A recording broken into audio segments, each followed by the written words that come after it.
오늘 우리가 볼 말씀은 요한복음 2장 13절로 22절 말씀입니다. 말씀 제목은 헐라 그러면 일으키리라, 이런 제목으로 말씀을 보도록 하겠습니다. 2008년 한국에 암 아픈 일이 있었습니다. 그것은 바로 국보 1호인 남대문이 방화자에 의해서 불이 나가지고 전소가 된 것입니다. 얼마나 안타깝고 마음이 아팠는지 모릅니다. 또 2년 전에 프랑스를 대표하는 건물인 노트르담 성당이 불이 나서 무너지고 말았습니다. 프랑스 국민들이 1차 대전 때도 무너지지 않았던 그 노트르담 성당이 불에 타버렸을 때 많이 울었다고 합니다. 이처럼 각 나라마다 나라를 상징하거나 국가적으로 아끼고 또 국가를 대표하는 그런 건물들이 있습니다. 만일 그것이 무너진다면 그것은 국가가 무너지는 것처럼 고통스럽고 또 안타까운 일일 것이라고 생각이 듭니다. 그런데 오늘 본문 말씀 19절에서 예수님께서 예루살렘에 왔던 이스라엘 백성들 성전에서 이 성전을 헐라 이렇게 말씀을 하셨습니다. 이스라엘 나라와 이스라엘 백성들에게 이 성전이 어떤 곳입니까? 이 예루살렘 성전은 그들이 자신의 목숨보다도 더 소중히 여기고 아끼는 정신적이고 종교적인 중심지입니다. 그러므로 이것을 헐라고 하는 것은 반국가적이고 신성 모독적인 그런 과격한 발언이라고 해서는 안 될 그런 발언이라고 생각할 수가 있습니다. 그러면 왜 예수님께서 이런 자극적이고 과격한 발언을 했을까요? 예수님이 성전을 허물라고 한 그 이유가 무엇이고 또 그렇게 성전을 허물어야만 하는 그런 이유는 무엇일까요?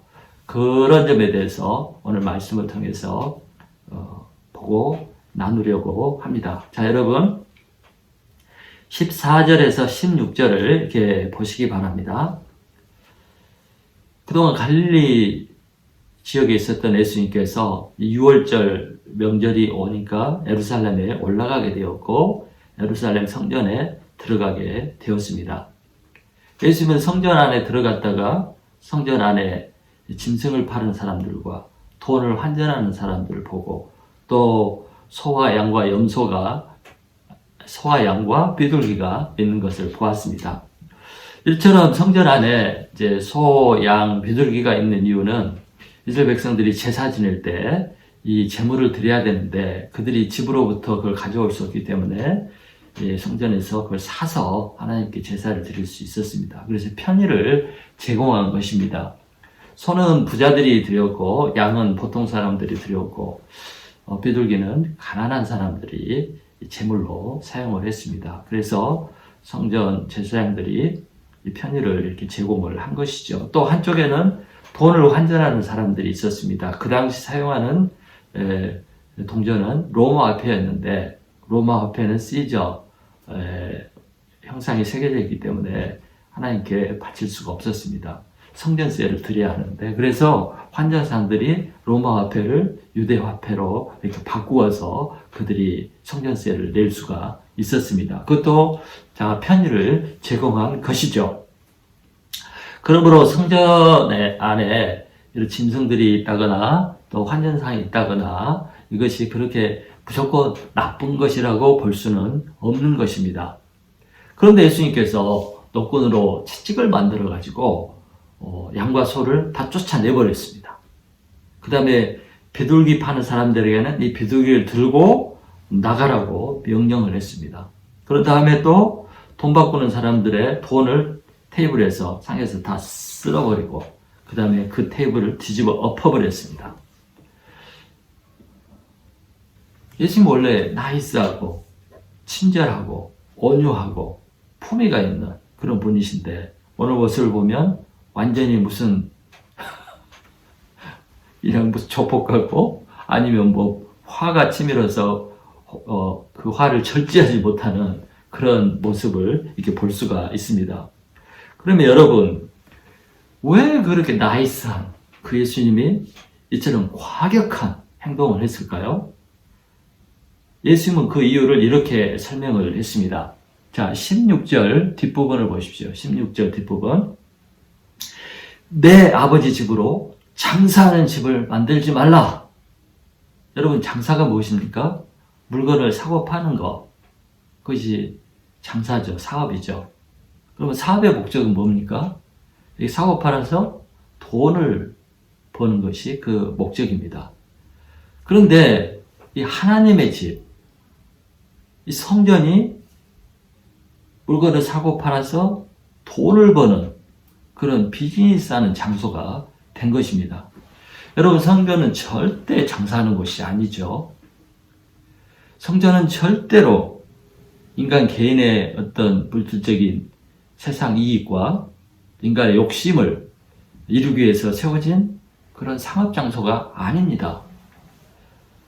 그런데 이 하나님을 예배하고 하나님께 제사를 드리는 이런 거룩한 곳이 돈을 버는 곳으로 변질이 된 것입니다. 타락을 한 것입니다. 여러분, 죄인이 와서 회개하고 죄사함을 받고 새 인생을 시작하는 그런 아름다운 곳이 사업장이 된 것입니다. 또 하나님을 만나고 하나님께 기도하는 이런 거룩한 곳, 이 아름다운 곳이 시장터가 된 것입니다. 쉽게 말하면 하나님의 집이 인간의 탐심을 채우는, 탐심의 우상을 숭배하는, 우상을 섬기는 그런 곳이 돼버린 것입니다. 그래서 예수님은 이걸 보지 못하고 분노해서 이렇게 다 뒤집어 엎어버린 것입니다. 예. 자, 이 사실을 보면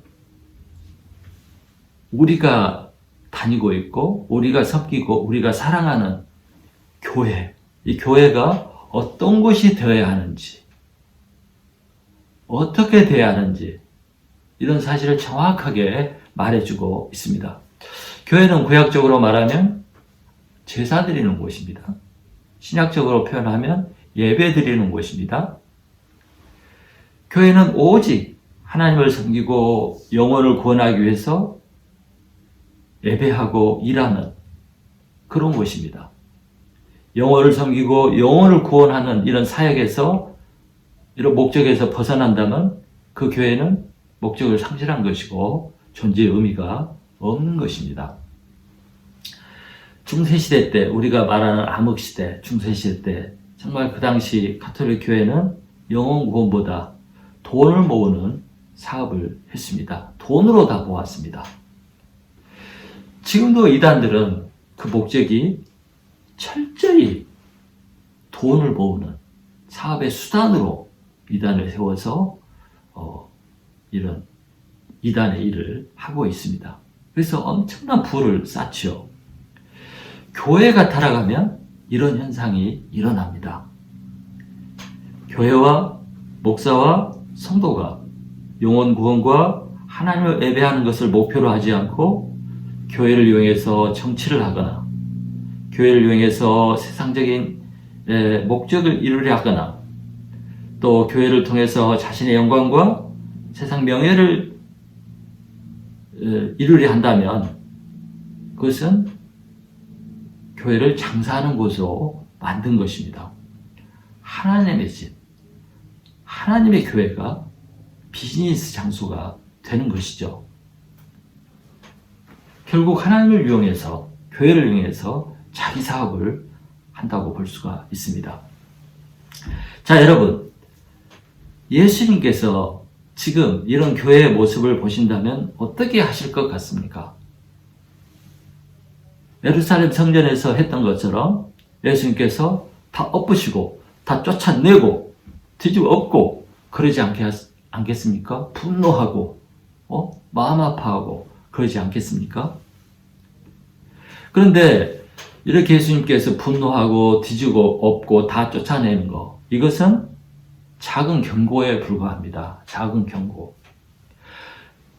이렇게 예수님께서 경고를 해도, 하나님께서 경고를 해도 성전의 본래의 모습과 본래의 목적을 회복하지 못하고 변질이 되었을 때 하나님이 어떻게 했습니까?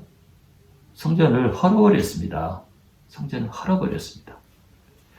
여러분, 그렇게 영광스러웠던 금이 막 다닥다닥 붙어 있고 금으로 장식되고 엄청난 돈을 투자해서 그렇게 화려하게 지었던 솔로몬 성전이 BC 586년에 바벨론에 의해서 깡그리 무너지고 말았습니다. 또 헤롯이 46년을 걸려서 지었던 이 헤롯 성전도 AD 70년에 로마에 의해서 완전히 파괴되고 말았습니다.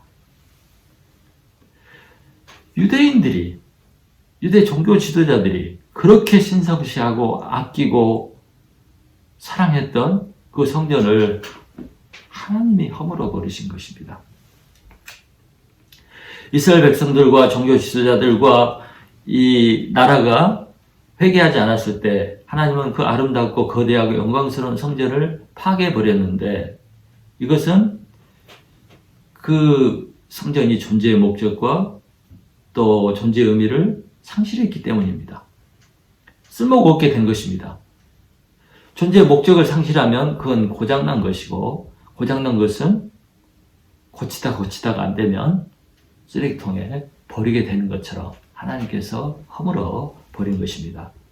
여러분, 하나님은 교회도 그 본질과 그 목적을 상실하면 이렇게 하십니다. 사람들은 하나님을 예배하는, 또 우리 크리스천들이 사랑하는 이렇게 거룩한 교회를 어떻게 하나님이 버릴 수 있느냐, 어떻게 아끼지 않을 수 있느냐, 이렇게 말하는 사람도 있습니다. 그러나 기독교 역사를 2000년 동안 쭉 보면 하나님은 언제든지 타락한 교회를 떠나고 버렸습니다. 터키에 있었던 초대교회들이 다 없어졌습니다. 또 다메섹에 있었던, 아니죠, 그 안디옥에 있었던 안디옥 교회, 레바논, 시리아, 터키, 이 초대교회들, 그 크고 아름다웠던 그 교회들이 지금 있습니까? 다 없어져 버렸죠. 또 북아프리카에 있었던 그 교회들, 초대교회들 다 없어지고 모슬림 지역이 되어버리지 않았습니까? 그래서 하나님은 어떤 전통이나 교단이나 교회 건물이나 교회 지도자들에 의해서 묶이고 지배받고 휘두르는 분이 아닙니다. 하나님의 종이 아니에요. 그래서 하나님은 우리가 아무리 교회를 사랑하고 교회는 하나님의 교회이기 때문에 영원하다 이렇게 말을 하지만 그 목적과 본질을 상실하면 하나님은 떠나버리면 그 교회는 폐허되는 것입니다. 여러분, 교회나 교단이나 또 교회 지도자가 신도 아니고 신성시 될 수도 없습니다. 하나님은 교회가 타락하면 언제든지 문 닫아버리시고 떠나버리고 허물어 버리십니다. 여러분, 지금 한국교회는 복음이 전해진 140년 전에 복음이 전해진 이후 최대의 위기를 맞고 있습니다. 눈에 보이기에는 엄청난 성도와 엄청난 교회들이 있지만 실상은 엄청난 위기를 겪고 있습니다. 교회가 물질주의와 권위주의와 인본주의와 또 세상 거세와 세상 영광에 푹 빠져서 거드름을 피우고 교만해지고 이렇게 있습니다. 이런 교회를 하나님께서 비참하게 내버려두고 있습니다. 어느 정도죠? 조롱거리가 되고 비난거리가 되고 콩으로 매주를 쓴다 해도 믿지 못하는 그런 교회가 되어버렸습니다. 여러분, 과거에 우리 크리스천은 적었지만 과거에 우리 한국교회는 불신자들로부터 존경과 신뢰를 받았었습니다. 근데 그게 다 무너지고 없어져 버렸습니다. 그런데 교회 리더들과 교회 지도자들이 이것을 깨닫지 못하고 세상 탓만 하고 남 탓만 하고 불신자들, 믿지 않는 불신자 탓만 하고 정치인 탓만 하고 있습니다. 이것은 절대로 좋은 태도도 아니고 올바른 태도도 아니고 합당한 이유가 되지 못합니다. 그러면 여러분, 왜 예수님께서 세우시는 분인데 세워주셔야지 세우지 않고 허물라고 하시고 또 허무는 일을 하십니까? 19절을 다시 읽어보겠습니다. 19절 한번 읽어보겠습니다. 시작. 예수께서 대답하여 이르시되 너희가 이 성전을 헐라 내가 사흘 동안에 일으키리라. 또 21절에 보면 여기에서 이 예수님이 말씀하신 성전은 예수님의 몸을 말하고 있다고 이렇게 말씀을 설명을 하고 있습니다.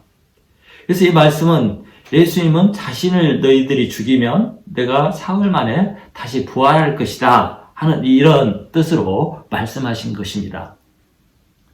영적인 거죠.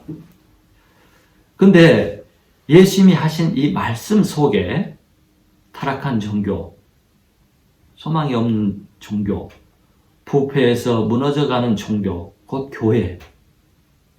이 교회가 회복되는 비결을 말씀해 주고 있습니다. 어떻게 무너져가는 이 교회가 회복될 수 있는지 그 비결을 말씀해 주고 있는 것입니다. 그것은 바로 뭐예요? 허무는 것입니다. 파괴하는 것입니다. 예수님처럼 완전히 부서져서 죽는 것입니다. 그 다음에 세우는 것이 하나님의 방법입니다. 여러분, 다시 세우기 위해서는 반드시 허무는 것이 전제가 되어야 합니다. 한국에 재건축이라는 게 많이 있죠. 그래서 오래된 건물을 허물고 재건축을 하기 위해서는 허물어야죠. 반드시 허물어져야 됩니다. 또 너무 낡고 썩은 것은 아무리 수리해도 안 됩니다. 차라리 완전히 부수고 다시 세우는 것이 돈도 적게 들고 빠른 길이고 좋은 방법입니다. 하나님도 계속 보수를 하다가 경고를 하다가 안 되면 이렇게 허물어 버리고 다시 시작하는 경우가 많이 있습니다. 여러분, 에레미야 1장 10절에서 하나님이 에레미야에게 이렇게 말씀을 하셨습니다. 보라, 내가 오늘 너 에레미야, 너를 여러 나라와 여러 왕국 위에 세워 너가 그것을 뽑고 파괴하며 파멸하고 넘어뜨리며 건설하고 심게 하였느니라. 하나님은 에레미야를 통해서 나라와 왕국들을 뽑아버리고 파괴하고 파멸하고 넘어뜨리겠다고 하셨습니다. 그런 다음에 건설하고 심겠다고 이렇게 말씀하신 것입니다. 여러분, 하나님이 뽑고 파괴하고 파멸하고 넘어뜨리는 그 나라들 중에 유다 왕국도 포함이 되어 있었습니다. 하나님은 너무나도 영적으로 타락해버리고 하나님의 부르심을 떠나버리고 또 본질을 잃어버린 하나님의 거룩한 나라 유다 왕국을 BC 586년에 바벨론을 통해서 에레미야 눈 앞에서 파괴하고 파멸하고 뽑아버렸습니다. 그래서 유다 땅은 유다 사람들이 다 사라져버리고 에베가 사라져버린 그런 황폐한 곳이 되어버렸습니다. 그 하나님의 땅, 약속의 땅이 황폐한 곳이 되어버렸습니다. 그리고 그 잘나고 똑똑한 리더들은 뽑혀가지고 전부 바벨론으로 포로로 잡혀가고 말았습니다. 파괴하고 파괴되고 파멸하고 넘어지고 부서지고 뽑혀버렸습니다. 그러나 하나님께서는 70년 후에 완전히 파멸해버리고 파괴된 이 유다 땅에 뽑혀갔던 백성들을 다시 데리고 와서 새 나라를 건설하고 새 종교를 세우고 심었습니다.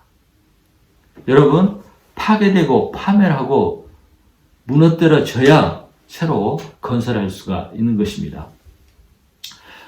우리가 예수님의 사역, 3년 반의 사역을 보면 예수님의 공생의 전 사역도 이 일을 하는 것이었습니다. 시작부터 끝까지 예수님은 허무는 일을 하셨습니다. 우리가 지금 읽은 요한복음 2장은 예수님의 사역의 시작점이죠. 근데 예수님이 이 시작 전부터 성전을 엎어버리고 성전을 헐라고 하는 극단적인 발언과 행동을 했습니다. 여러분, 당시 유대 종교, 하나님을 섬기는 이 유대 종교는 사실 하나님이 없고 하나님이 원하시는 인애와 자비도 없고 또 죄인을 불러다가 회개시키고 하나님께 드리는 하는 일을 해야 되는데 죄인들을 배척하고 죄인들이 하나님께 오는 길을 막아버리고 이런 악들을 행하고 있었습니다. 심지어 하나님의 아들 예수님, 그들을 구원하기 위해서 그들에게 오신 예수님마저 배척하고 받아들일 수 없는 그런 종교, 그런 성전이 그런 곳이 되어버렸습니다. 유대 종교는 또 유대 종교 지도자들은 철저히 세상 이익을 추구하는 그런 이익 집단이 되어버린 것입니다.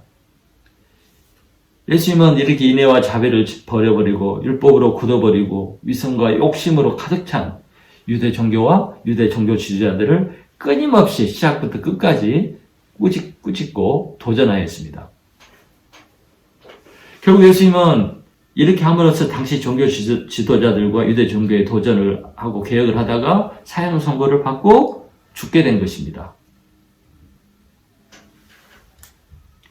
예수님은 구습과 위선과 세상 명예와 자기 영광을 구하는 종교 지도자들에게 의해서 죽임을 당한 것입니다. 아이러니 아닙니까? 결국 개혁과 본질을 회복하는 것을 거부하는 기득권 종교 지도자들에 의해서 예수님은 버림을 받고 죽게 된 것입니다. 참 놀라운 일입니다. 그러나 이렇게 해서 예수님의 인생이, 예수님의 계획이 실패로 돌아가고 끝난 것이 아니죠. 오히려 예수님의 죽음으로써 예수님은 악과 어둠을 이겨버렸습니다. 물리쳐버렸습니다. 예수님은 사흘 만에 부활하심으로써 온 세상을 새롭게 살리는 그런 존재가 되었습니다. 예수님은 유대 종교와 종교 지도자들에 의해서 죽음으로써 사실의 성전의 몸이 무너짐으로써 새 역사를 시작했고 새 종교를 시작했습니다. 그것이 바로 기독교이죠. 예수님이 죽음으로써 죄와 악이 파괴된 것입니다. 예수님이 죽음으로써 새 생명과 구원의 역사가 시작된 것입니다. 이처럼 죽고 파멸하고 뽑혀버리는 그런 곳에서 새 역사가 시작된다는 이 진리를 우리는 발견할 수가 있습니다. 그러므로 여러분, 허무는 것이 새 역사에, 새 창조에, 새 인생에, 새 인생을 시작하는 비결입니다. 죽는 것이 사는 길이고 폭삭 무너지고 완전히 망가지고 완전히 파괴되는 것이 사는 길입니다. 옛 방식, 구습, 전통, 형식적인 종교생활, 굳어버린 것을 붙잡고 꼭 붙잡고 진리도 아닌 것을 진리처럼 붙잡고 있는 이런 것들이 다 무너져버리고 파괴되고 뽑혀버려야 거기서 다시 시작할 수가 있는 것입니다. 무너져버리고 뽑혀버리고 파괴되면 하나님의 역사가 시작이 된 것입니다. 여러분, 중세 시대를 암흑 시대라고 그러죠. 종교적으로 완전히 타락하고 종교 지도자들이 타락했습니다. 그래서 어두운 시대, 가장 암흑 시대라고 말합니다. 그때 교회는 지탄의 대상이 되었고 또 가장 타락한 장소 중에 하나가 되었습니다. 그때 하나님이 시작한 일이 뭡니까? 그 종교를 무너뜨리고 새 종교를 시작하는 종교 개혁을 이루신 것입니다. 그래서 지금 그 종교 개혁을 통해서 기독교가 회복이 되고 오늘날까지 다시 오게 된 것입니다. 나라마다 또 어느 때마다 교회가 침체되고 교회가 타락하고 어두운 시대가 오면 영적으로 침체된 그때 하나님께서 새 역사를 시작하십니다.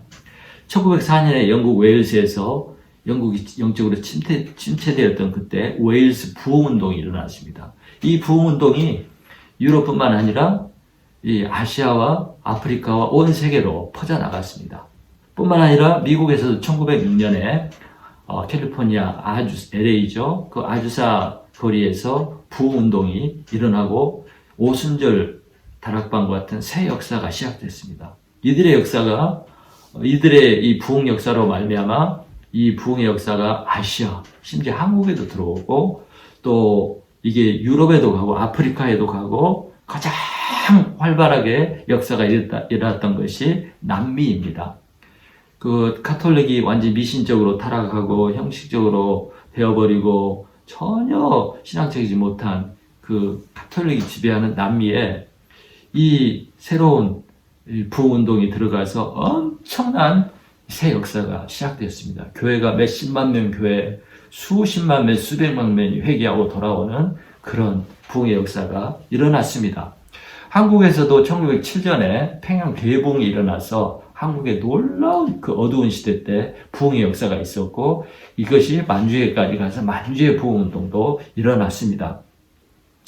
하나님은 아무리 힘들고 아무리 어렵고 아무리 어둡고 도저히 인간적인 생각으로 하나님의 역사가 일어날 수 없다고 이렇게 생각하는 때에도 하나님이 일하시면 부흥의 역사가 일어나고 새 역사가 일어나고 살아나는 역사가 일어나는 것을 볼 수가 있습니다. 그래서 하나님은 못 하실 것이 없고, 하나님이 하시면 완전히 파괴되고 어두운 곳에서도 새 역사, 생명의 역사가 일어나는 것을 우리가 볼 수가 있습니다.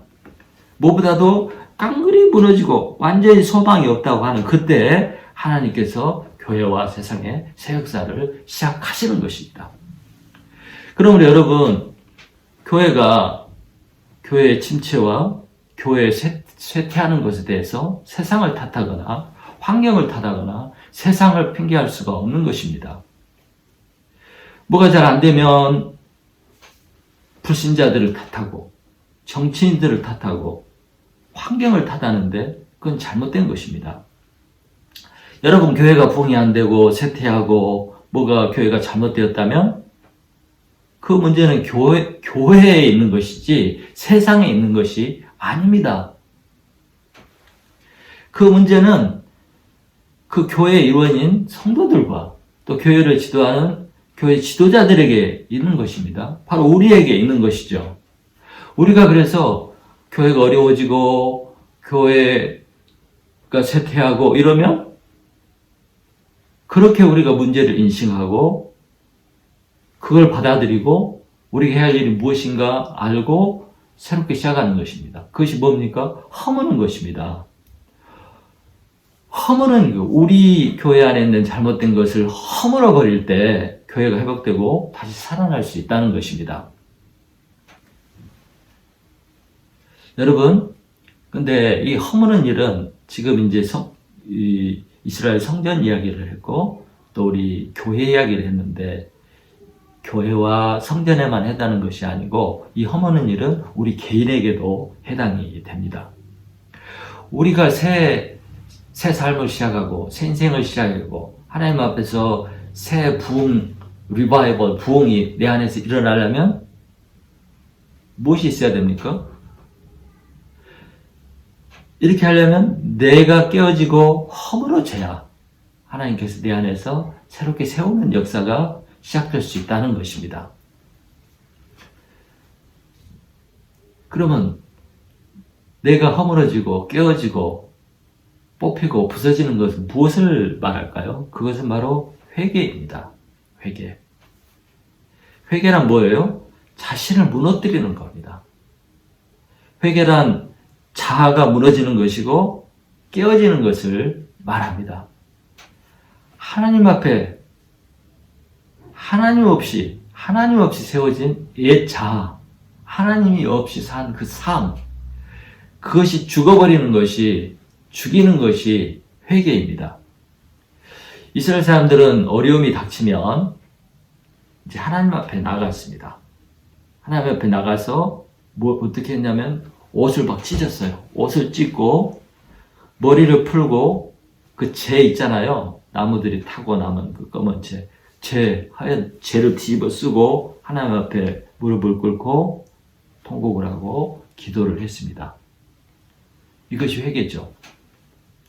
이렇게 옷을 찢고 머리를 풀고 재를 뒤집어 쓰는 이런 행동은 하나님 앞에 정말 나는 아무것도 아니고 내가 할 수 있는 것이 아무것도 없고 하나님의 은혜가 아니면 살 수 없다고 자신을 인정하고 자복하는, 항복하는 그런 태도입니다. 이것이 바로 회개이고 이것이 하나님 앞에 부서지고 깨어진 사람의 모습입니다.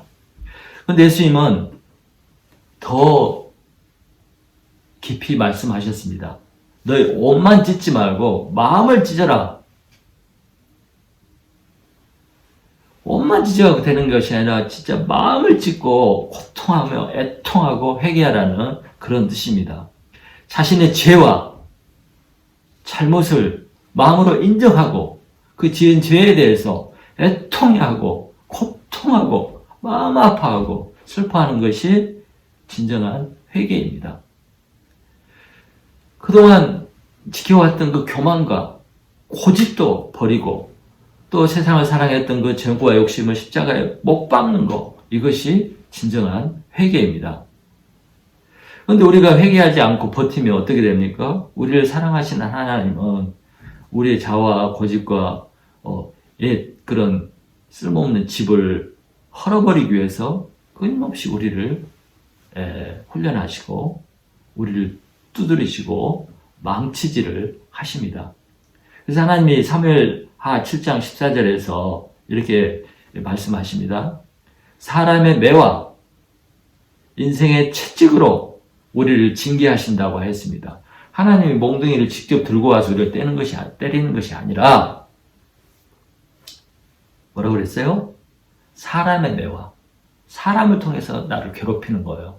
자식이 괴롭히고 남편이 괴롭히고 아내가 괴롭히고 직장 상사가 괴롭히고 사람들이 나를 괴롭히고 그게 매예요. 하나님의 매고 그 다음에 인생의 채찍 삶에서 당하는 그런 고통들 그런 슬픔 아픔 이런 것이 채찍이 하나님의 채찍이라는 거예요. 그래서 하나님이 매를 들고 채찍을 들고 우리를 징계하시는데 왜요? 깨어지라고 부서지라고 그것이 사는 길이기 때문에 고집 피우지 말고 빨리 돌이키라고 하시는 하나님의 사랑의 행동인 것입니다.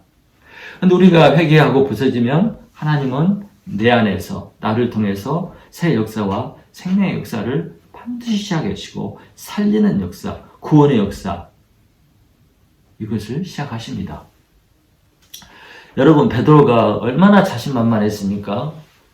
예수님께서 너희들이 다 나를 버리리라 그러니까 자기는 죽을지언정 결코 주님을 배반하지 않겠다고 했죠. 자신만만했습니다. 그러나 그가 여종 앞에서 예수님을 3번이나 부인하고 마지막에는 저주하면서 부인을 했습니다. 완전히 베드로는 이 일로 완전히 자아가 무너져버리고 자기 의지와 자기 생각과 자신감 이런 것이 다 무너져버렸습니다. 그래서 포기하고 고기 잡으러 갔죠. 그런데 예수님은 이런 무너진 베드로를 불러서 다시 수제자로 삼고 교회를 시작하는 주춧돌도 이렇게 삼아주시고 그는 새 인생을 시작할 수가 있었습니다. 무너졌을 때 쓰임받게 된 것입니다. 모세는 어땠습니까? 40대 애국 궁궐에서 교육받고 훈련받고 자신만만했죠. 그래서 이스라엘 백성들을 구원해보고자 시작했다가 완전히 망하고 광야로 도망가서 40년 양치기를 하는 세상 밑바닥에 내려가는 그런 사람이 되었습니다. 아무것도 할 수 없다. 아무도 인정하지 않고 돌아보지 않는 그런 존재가 되었을 때 그때 하나님이 부르셔서 그를 세상 최고의 지도자, 이스라엘 민족을 구원하는 그런 구원자로 삼아 주셨습니다. 성경에서 가장 극적인 인물이 누구냐면 구약에 나오는 야곱입니다. 야곱은 정말 대단한 인물이에요. 목표지향적이고요. 또 뭔가 목표를 정하면 그 목표를 이루는 데까지 대단한 집념을 가지고 포기하지 않고 그것을 이루는 그런 사람입니다.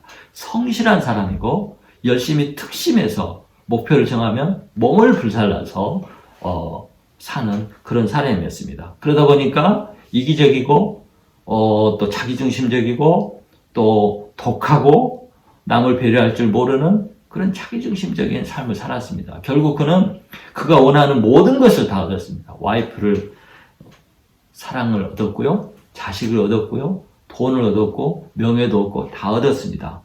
그래서 이 야곱은 전천후의 인물이고 요즘 세상의 롤 모델이 되는 그런 인물이라고 볼 수가 있습니다. 그런데 그가 에서를 만나게 하란에서 삼촌 라반을 피해서 도망갈 곳이 없어서 고향으로 돌아가는데 형 에서가 자기를 죽이기 위해서 쫓아오고 갈 곳을 잃어버렸습니다. 피할 곳이 없게 되었습니다. 두려움, 죽음에 대한 두려움, 공포에 사로잡히게 되고 다 잃어버릴 수밖에 없는 그런 상황이 되었습니다. 그때 야곱이 약복강가에서 하나님 앞에 무릎을 꿇고 항복하고 부서지는, 깨어지는 그런 역사가 있었습니다.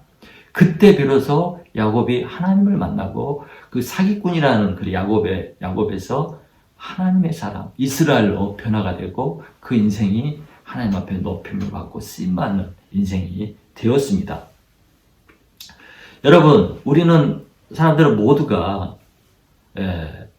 새 삶을 살기를 원하고 새 출발을 하기를 원하고 일생활에서 벗어나기를 원하고 정말 또 절망과 어두움과 힘들고 답답한 이런 인생에서 벗어나기를 원합니다.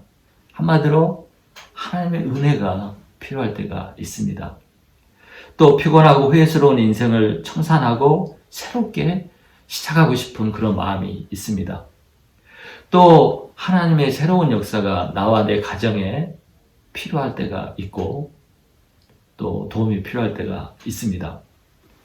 그러면 무엇이 하나님의 은혜를 받고 하나님의 세우는 새 역사가 필요한데 그럼 우리는 무엇을 해야 할까요? 그것은 허무는 것이 필요합니다. 허무는 것. 우리가 회개하고 자복하고 하나님 앞에 깨어지고 하나님을 찾는 그런 회개, 깨어지는 그런 역사가 반드시 전제되어야 하나님이 내 안에서 새 역사를 시작할 수가 있는 것입니다. 이런 얘기가 있습니다. 한 수도원에 나이 많이 드신 수도사가 있었습니다. 어느 날 그가 이제 화단을 가꾸고 채소를 심고 씨를 심기 위해서 흙을 고르고 있었습니다. 그때 아주 교만한 자만스러운 그런 젊은 수도사가 가까이 오게 되었습니다. 그러자 나이 많은 이 수도사가 후배 수도사에게 이렇게 말을 했습니다. 여보게, 이 단단한 흙 위에 물을 좀 부어주겠나? 그러자 이제 젊은 수도사가 물을 갖다가 이렇게 부었습니다.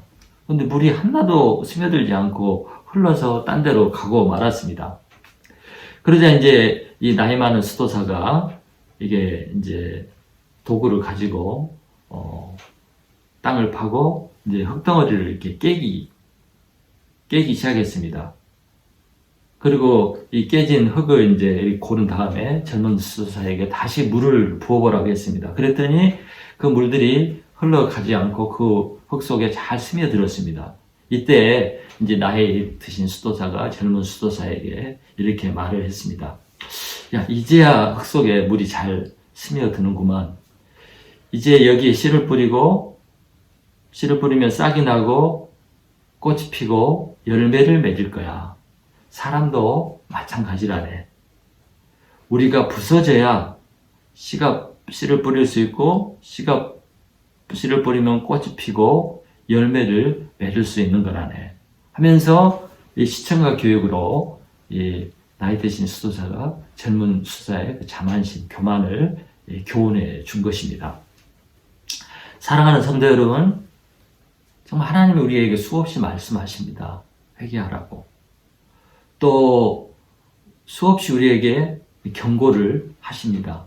사람을 통해서, 삶을 통해서. 그럼 어떻게 해야 되겠습니까? 빨리 회개하고 내 잘못된 자아와 고집과 아집과 잘못 가고 있는 방향과 내 생각과 내 삶을 헐어버려야 합니다. 포기해야 합니다. 버려버려야 합니다. 떠나야 합니다. 내가 먼저 이것을 헐어버리고 내가 먼저 빨리 버려버리고 내가 먼저 뽑아버리면 생고생을 안 하게 됩니다. 빨리 허물어버릴수록 빨리 새 건축이 시작되는 것입니다. 여러분 살다 보면 어떤 사람들은 저도 그런 사람 중에 한 사람인데 무너지지 않게 버티다가 시간이 지나서 시간을 낭비하고 나서야 깨어지는 사람이 있습니다. 그런가 하면 버티다가 인생 말년 정말 아무것도 할 수 없다고 생각하고 이제 죽을 때가 가까웠구나 이럴 때야 깨어져서 예수님을 만나고 새 인생을 시작하는 분들이 있습니다. 그것도 좋은 일이지만 안타까운 일이죠. 그런가 하면 아직도 자신을 버리지 못하고 무너지지 않기 위해서 막 버티는 그런 분들도 있습니다. 자, 안타까운 일이죠. 사랑하는 성도 여러분, 진정한 복이 무엇입니까?